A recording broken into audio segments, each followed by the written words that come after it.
जय श्री कृष्ण बाळको। जो क्वेश्चन काले આપણે બે વિદ્યુતભાર માટે લીધું હતું, આજે આપણે ત્રણ વિદ્યુતભાર માટે લેવાનું છે। બાબત સિમ્પલ છે, માં કરતા હતા એ જ ક્રમ, તો ત્રણ વિદ્યુતભારથી બનતા તંત્રની સ્થિતિ ઊર્જાનું સૂત્ર મેળવો। આપણો હેતુ Q1, Q2 અને Q3 વિદ્યુતભાર કે જે અનંત અંતરે છે તેને આપણે ઉગમ બિંદુ O ની સાપેક્ષમાં અનુક્રમે R1, R2 અને R3 સ્થાન સદિશ ધરાવતા બિંદુઓ P1, P2 અને P3 એ લાવવાનો આપણો આશય અથવા તો હેતુ છે। તો 1 by 1 ટર્ન બાય ટર્ન પહેલા વેલા Q1 વિદ્યુતભારને આપણે P1 બિંદુએ લાવવો છે, તો કોઈ જ કાર્ય નહીં કરવું પડે, એટલે કે Q1 ને P1 આગળ લાવતા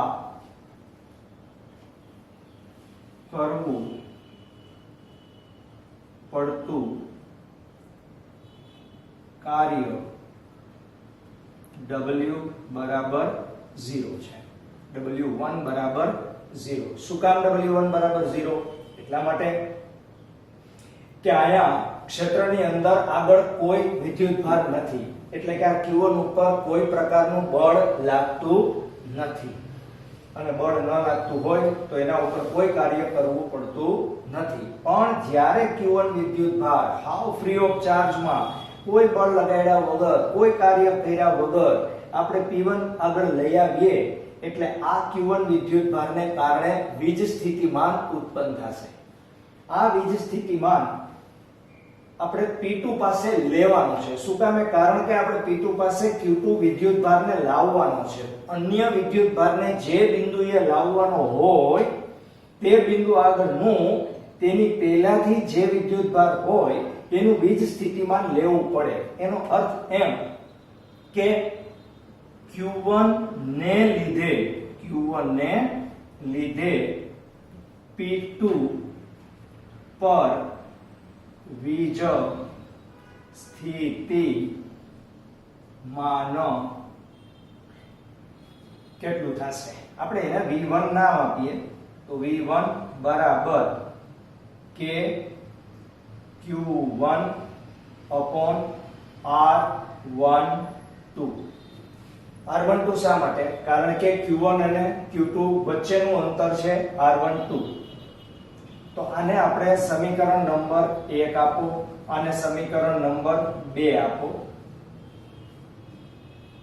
હવે ધ્યાનથી બરાબર જુઓ, આપણે Q1 વિદ્યુતભારને તો લઈ આવ્યા જ છીએ, હવે Q2 વિદ્યુતભારને P2 બિંદુએ લાવવાનો છે, તો ત્યારે કાર્ય કરવું પડશે, કારણ કે Q1 ને લઈ આવ્યા હતા ત્યારે તેની પહેલા અન્ય કોઈ વિદ્યુતભાર અહીંયા હતો નહીં, પણ Q2 ને લઈ આવતા પહેલા Q1 આવી ચૂકેલો છે, એટલે હવે Q1 ના વિદ્યુત ક્ષેત્રમાં Q2 ને લાવવાનો છે, એટલે Q1 ને કારણે Q2 ઉપર બળ લાગે, એટલે કે ન આવવા દેવાનો પ્રયત્ન કરે। અત્યારે આપણા બેયના વિદ્યુતભારો ધન છે, તો એને માટે આપણે કાર્ય કરવું પડે, એટલે કે હવે આ Q2 વિદ્યુતભાર ને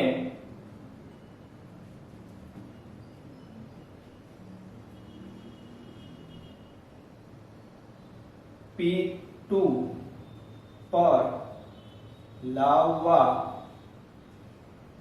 માટે કરવું પડતું કાર્ય W2 હોય તો હવે અહીંયા લઈ આવવા માટેનું કાર્ય W2 છે, તો W2 બરાબર શું થશે? W2 બરાબર તમારે જેને લઈ આવવાનો છે તેનો વિદ્યુતભાર અને જે આવી ચૂકેલો છે તેનું વીજ સ્થિતિમાન। આને સમીકરણ 3 નથી આપવા, કારણ કે V1 ની કિંમત મૂક્યા પછી આપણે સમીકરણ 3 આપશું, બરાબર। હા ઓકે, આને 3 આપી દયો ચાલો, કારણ કે 3 માં આપણે 2 ની કિંમત મૂકવાની છે. એવી સૂચના આપી દઈએ આપણે કે 3 માં 2 ની કિંમત મૂકતા, અને જો આપણે એમ કરીએ તો આપણા માટે W2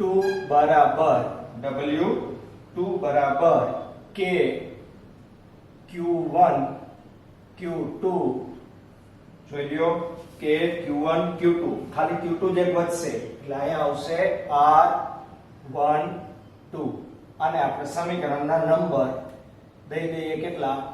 4. હવે P2 ઉપર તમે કોને લઈ આવ્યા? Q2 વિદ્યુત ભારને. તો જેમ તમે P1 ઉપર Q1 ને લઈ આવ્યા હતા અને Q1 નું વીજ સ્થિતિમાન P2 આગળ હતું, એમ હવે તમારું વીજ સ્થિતિમાન માત્ર Q2 ને કારણે જ P3 આગળ નહીં હોય, કારણ કે હવે મેદાનમાં Q3 આવતા પહેલા Q1 અને Q2 બંને છે. તો બંનેને કારણે આપણે વીજ સ્થિતિમાન મેળવવું પડશે, એટલે કે આ Q1 અને Q2 ને લીધે P3 પર વીજ સ્થિતિમાન આપણે એનું નામ આપશું, અને આપ્યું હતું આપણે V1, આને નામ આપશું V2 બરાબર કેટલું થશે? આવા 2 મળશે. 2 મળશે મતલબ કે પેલા આનું વીજ સ્થિતિમાન અહીંયા જુદું, એટલે કે KQ1 R13 વત્તા KQ2 R23, અને સમીકરણ નંબર કેટલા આપી દયો? 5. અને હવે બરાબર ધ્યાનથી જુઓ, V2 છે એ તો આપણને મળી ગયો, W2 પણ મળી ગયો. હવે આપણું કામ એક જ છે કે Q3 હજી આવ્યો નથી. આ તો Q3 આગળના બિંદુ P3 આગળ Q1 અને Q2 બંનેને કારણે આપણે વીજ સ્થિતિમાન શોધ્યું. હવે આ જ વીજ સ્થિતિમાનનો ગુણાકાર કોની હારે કરશું? તો કે જેને લઈ આવવાનો છે તેની સાથે, એટલે કે Q3 ને P3 આગળ લાવવા કરવું પડતું કાર્ય W3 બરાબર કોને લઈ આવવો છે? તો કે Q3 ને, અને વીજ સ્થિતિમાન કોનું? તો કે Q1 અને Q2 ને કારણે જે ભેગું ઉત્પન્ન થયું તે. ફરીથી કહી દો કે Q2 આગળનું વીજ સ્થિતિમાન એકલાનું કેને માટે ઉપયોગમાં લીધું હતું? આ Q1 ને કારણે ઉત્પન્ન થયું હતું તે. એમ અહીંયા P3 આગળ આપણે આ બેયનું લેવું પડે. હજી ચોથો વિદ્યુતભાર આવે તો આ ત્રણેયનું લેવું પડે, એટલે સૂત્ર વધતા જાય. આને આપણે સમીકરણ નંબર કેટલા આપી દયો? 6. હવે 6 માં ઉપરથી V2 ની કિંમત અહીંયા મૂકી દઈએ તો શું થશે? કયો? W3 બરાબર આ Q3 આની હારે ગુણાશે, એટલે K Q1 Q3 છેદમાં R13 વત્તા K Q1 Q2 Q3 છેદમાં R23.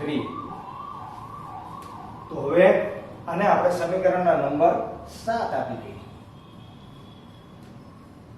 તો આ ત્રણેયને તમારો પ્રશ્ન વાંચો, 3 વિદ્યુતભારથી બનતા તંત્રની વિદ્યુત સ્થિતિ ઊર્જા, અહીંયા વિદ્યુત નથી, વિદ્યુત સ્થિતિ ઊર્જા નું સૂત્ર મેળવવાનું છે. તો વિદ્યુત સ્થિતિ ઊર્જાનું સૂત્ર એટલે આ બધી વિદ્યુત સ્થિતિ ઊર્જા જ મેળવી, પણ ટોટલ કાર્ય આપણે ગણવાનું છે, એટલે કે કુલ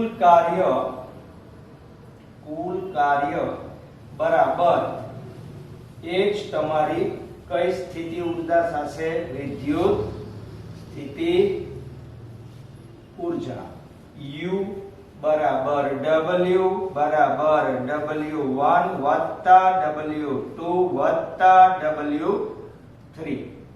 તેથી W બરાબર એટલે કે U બરાબર, જો પહેલું W1 તો 0 છે, બીજું W2 તમારું ઉપર છે, ત્રીજું W3 અહીંયા નીચે છે.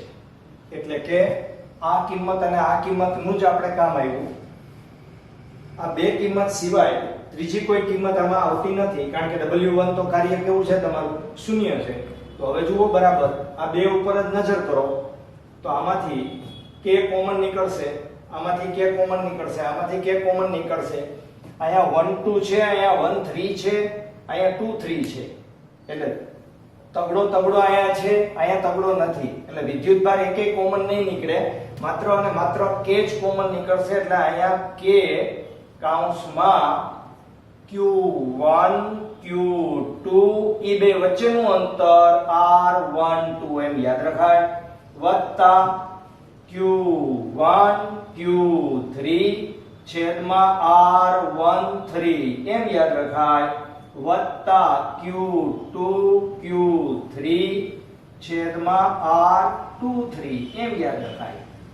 તો આ ત્રણ વિદ્યુત ભારને તમે ઉગમ બિંદુ O ની સાપેક્ષમાં R1 R2 અને R3 અંતરે લાવતા કેટલું ટોટલ કાર્ય થયું એ શોધ્યું. અને આપણને બધાને ખબર છે કે કાર્ય છે એ જ તમારી વિદ્યુત સ્થિતિ ઊર્જા છે.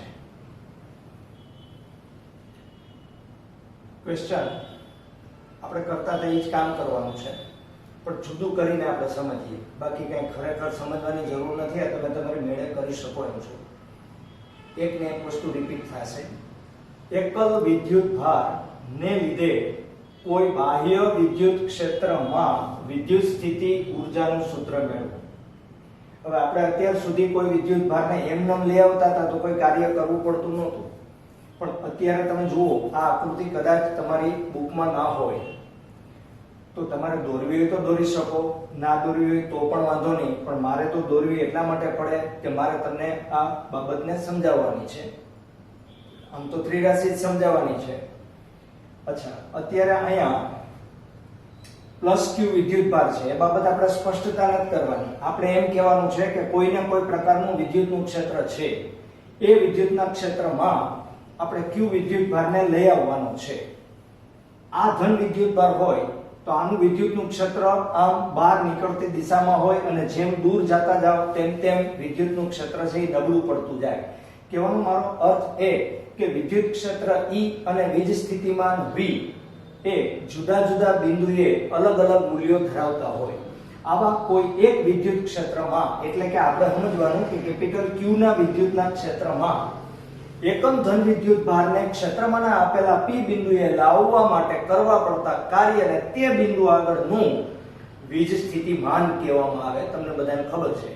તો અહીંયા ત્રિરાશી છે કે એકમ ધન વિદ્યુત ભારને P બિંદુએ લાવવા માટે કરવું પડતું કાર્ય V જેટલું હોય તો Q વિદ્યુત ભારને ક્ષેત્રમાંના આપેલા P બિંદુએ લાવવા માટે કરવું પડતું કાર્ય Q * V જેટલું હોય. બાબત એટલી જ છે. એટલે કે Q વિદ્યુત ભાર ને P બિંદુએ લાવવા કરવું પડતું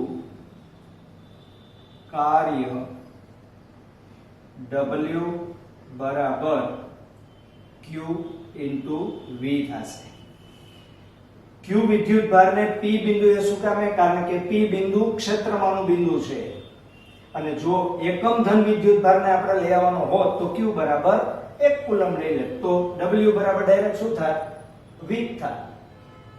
બરાબર. અને આ કાર્ય છે એ સ્થિતિ ઊર્જા રૂપે સંગ્રહ પામે, કારણ કે તમે કાર્ય કરશો એટલે એને કંઈક બળ તો આપશો જ. Q * V. હવે એને સદિશ રૂપમાં આપણે લખીએ. એટલે કે P બિંદુ ધારો કે તમારા વિદ્યુત ક્ષેત્રને અનુસંધાને r સાઇન સદિશ જેટલા અંતરે છે, તો અહીંયા UR બરાબર Q * V r થશે. પણ મગજમાં રાખો, ગતિ ઉર્જા, સ્થિતિ ઉર્જા, વિસ્થિતિમાન, વિદ્યુત ભાર આ બધી જ ભૌતિક રાશિઓ અદિશ ભૌતિક રાશિ છે. છતાં પણ સ્થાન સદિશના રૂપમાં લખતા હોવાને કારણે આપણે r ઉપર સદિશ કરી શકીએ, પણ એની કાંઈ અત્યારે જરૂર નથી. ઓલરાઈટ, તો આ જે ક્વેશ્ચન છે એ માત્ર એકલ વિદ્યુત ભાર એટલે 2 માર્કની અંદર જ તમને પૂછાય, આનાથી વિશેષ તમને પૂછાય નહીં. આનો એકમ ઉર્જા નો એકમ તમે જોઈ શકો છો, આનો એકમ જૂલ જ હોય, આનો એકમ કુલમ્બ હોય, આનો એકમ વોલ્ટ હોય. તો આપણને બધાને ખબર છે કે વોલ્ટ બરાબર જૂલ પ્રતિ કુલમ્બ હોય તો જૂલ બરાબર વોલ્ટ ઇન્ટુ કુલમ્બ હોય છે. Okay, clear? હવે આપણા ભૌતિક વિજ્ઞાનમાં ઉર્જાનો એકમ જૂલ આપવામાં આવે, ઉર્જાનો એકમ અર્ગ આપવામાં આવે, એ સિવાયના પણ ઉર્જાના એકમ છે. પણ જ્યારે સૂક્ષ્મ ઉર્જાનો આપણે ઉપયોગ કરવાનો હોય ત્યારે, અને ખાસ કરીને ન્યુક્લિયર ભૌતિક વિજ્ઞાનની અંદર તમારે એક વધારાનો ઉર્જાનો એકમ વ્યાખ્યાયિત કરવો પડે. આ ને કહેવામાં આવે છે ઇલેક્ટ્રોન વોલ્ટ. કયો એકમ છે? Electron volt. એટલે સામાન્ય રીતે ઇલેક્ટ્રોન વોલ્ટની વ્યાખ્યા તમને પૂછે અને એનો આ જૂલ હારેનો સંબંધ પૂછે. તો ઇલેક્ટ્રોન વોલ્ટની વ્યાખ્યા શું છે ભાઈ? તો કે 1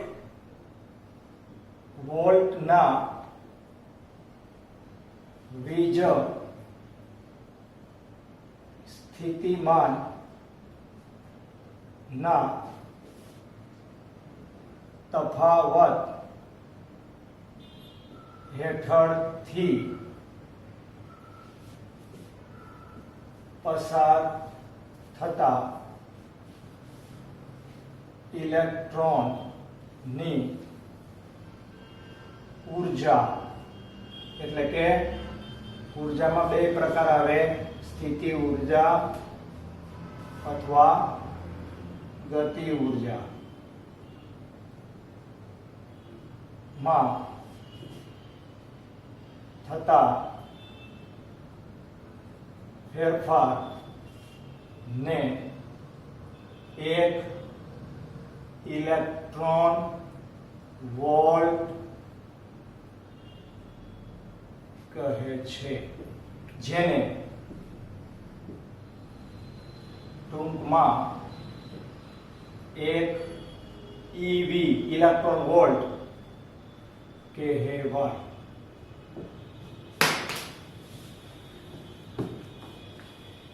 એક EV કહેવાય. હવે ધ્યાનથી બરાબર સમજો, EV નો જૂલ હારેનો સંબંધ શું?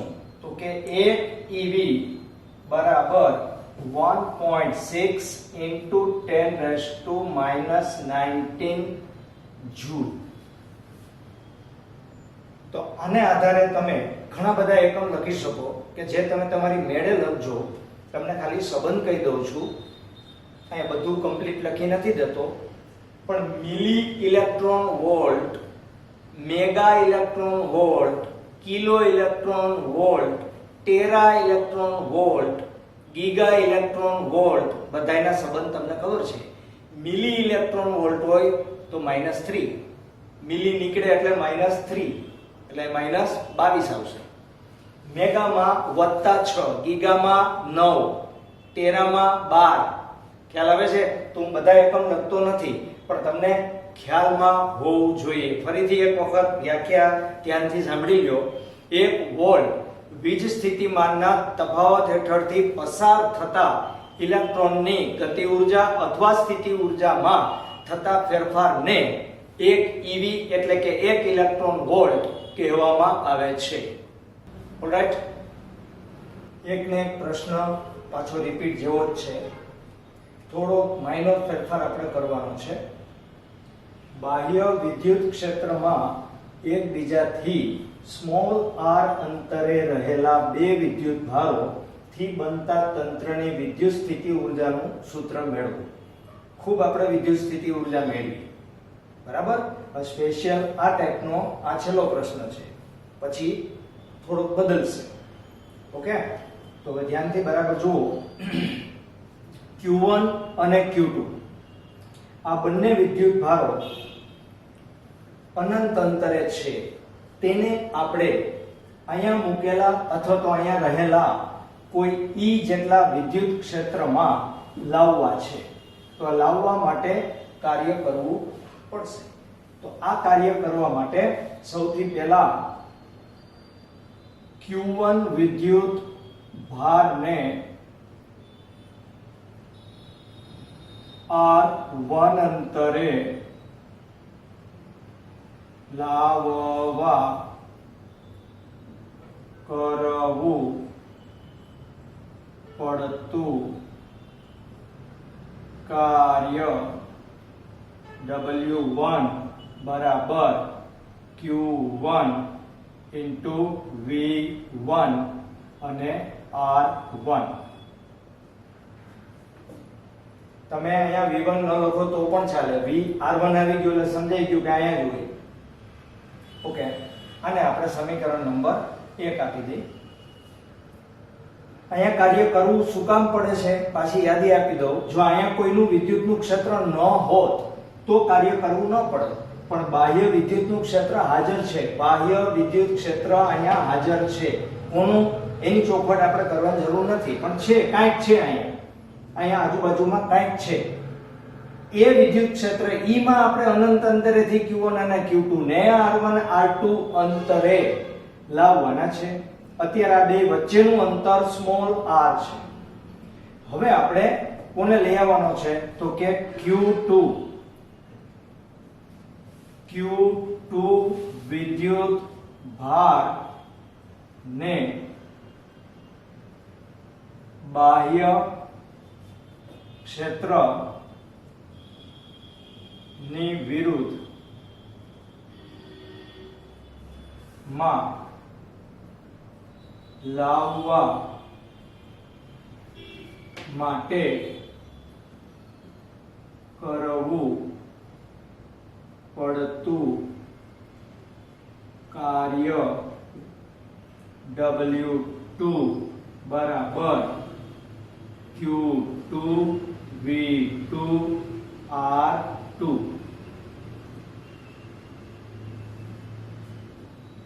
પણ Q2 વિદ્યુત ભારને Q1 નું વિદ્યુતનું ક્ષેત્ર સહન કરવાનું છે. Q1 ને તો બાહ્ય વિદ્યુત ક્ષેત્ર જ સહન કરવાનું હતું, જ્યારે Q2 ને બાહ્ય વિદ્યુત ક્ષેત્ર ઉપરાંત Q1 નું વિદ્યુતનું ક્ષેત્ર અને Q1 ના વિદ્યુત ક્ષેત્રની વિરુદ્ધમાં જ આપણે Q2 ને લઈ આવવો પડશે. એટલે કે Q2 માટે બે પ્રકારના કાર્ય થશે, ટૂંકમાં વધુ કાર્ય થશે. હવે આ જ Q2 ને Q1 ના વિદ્યુત ક્ષેત્રની વિરુદ્ધ માં લાવવા કરવું પડતું કાર્ય W3 બરાબર કોને લઈ આવવાનો છે? Q2 ને Q1 ના વિદ્યુતના ક્ષેત્રમાં. તો આપણે આગળ સૂત્ર લખ્યું હતું કે Q1 Q2 upon R. હવે જો અહીંયા તમે R12 લખો તો અહીંયા R12 લખવું પડે, અહીંયા R1 લખો, R લખો તો અહીંયા R લખવું પડે. આવી માઇનોર મિસ્ટેક બુકની અંદર પણ હોઈ શકે, એટલે બુકની અંદર ખાસ જોજો. અહીંયા પણ એક મિસ્ટેક છે કે Q2 મેં લખ્યું છે, સાચું લખ્યું છે, પણ મેં અલગ અલગ બે વિભાગ કરી દીધા છે. Q2 વિદ્યુત ભારને બાહ્ય વિદ્યુત ક્ષેત્રની વિરુદ્ધ અને અહીંયા Q2 ને જ પણ Q1 ના વિદ્યુત ક્ષેત્રની વિરુદ્ધ. બરાબર. તો આને આપણે સમીકરણના નંબર અત્યારે કેટલા આપી દઈશું ભાઈ? 3 આપી દઈ. અને તેથી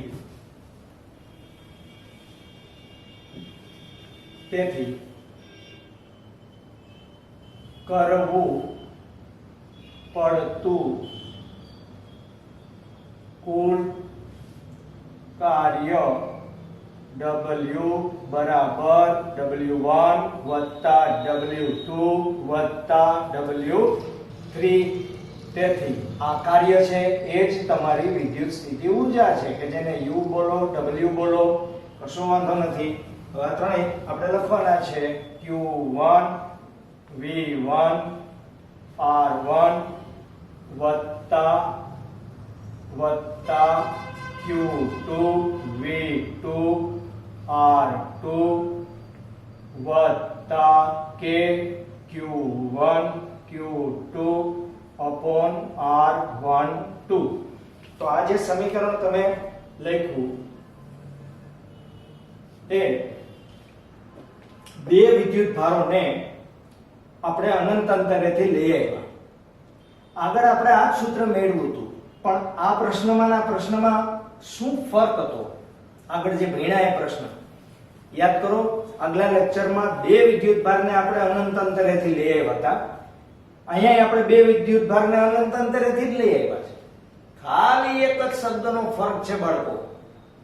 આ બંને વિદ્યુત ભાર કોઈને કોઈ પ્રકારના બાહ્ય વિદ્યુત ક્ષેત્રમાં આપણે લાવી રહ્યા છીએ. ત્યાં આપણે બે વિદ્યુત ભારોને વગર ક્ષેત્ર એ અનંત અંતરેથી આપણા ધારેલા P1 P2 P3 એવા બિંદુએ લાવતા હતા. ત્યારે બાહ્ય વિદ્યુતનું ક્ષેત્ર નહોતું. અહીંયા બાહ્ય વિદ્યુતનું ક્ષેત્ર છે. ઓલરાઈટ, આજે આટલું જ બાળકો. જય શ્રી કૃષ્ણ.